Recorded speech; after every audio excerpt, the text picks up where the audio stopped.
మన రక్షకుడైన యేసుక్రీస్తు నామములో అందరికీ వందనాలండి. ఈరోజు దేవుని మాటలు దానియేలు గ్రంథము 9వ అధ్యాయము 22వ వచనము. అతడు నాతో మాటలాడి ఆ సంగతి నాకు తెలియజేసి ఇట్లా నేను దానియేలు, నీకు గ్రహింప శక్తి ఇచ్చుటకు నేను వచ్చి తిని. ప్రియమైన దేవుని బిడ్డలరా, మనము దేవుని మందిరానికి వెళ్ళినప్పుడు దేవుడు పాస్టర్ గారి ద్వారా మాట్లాడుతున్నప్పుడు మనకు కొన్నిసార్లు అర్థమవ్వదు.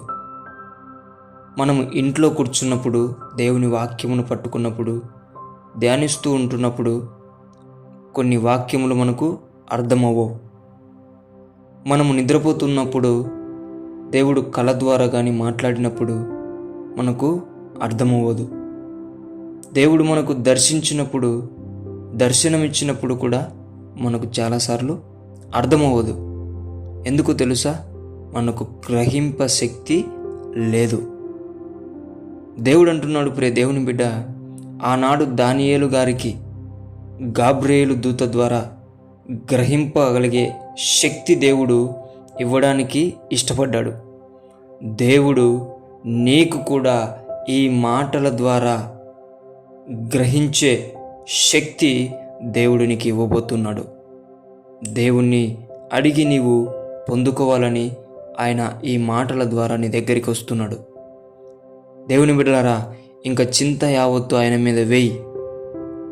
దానియేలుకు ఇచ్చిన దేవుడు నీకు కూడా ఈరోజు వాక్యాన్ని గ్రహించే శక్తి ఇవ్వబోతున్నాడు. బోధను గ్రహించే శక్తి నీకు ఇవ్వబోతున్నాడు. ఆత్మను గ్రహించే శక్తి నీకు ఇవ్వబోతుంటున్నాడు. గొప్ప కార్యం నీ జీవితంలో ఈరోజు నుంచి నీవు చూడాలా, దేవుణ్ణి మహిమపరచాలా.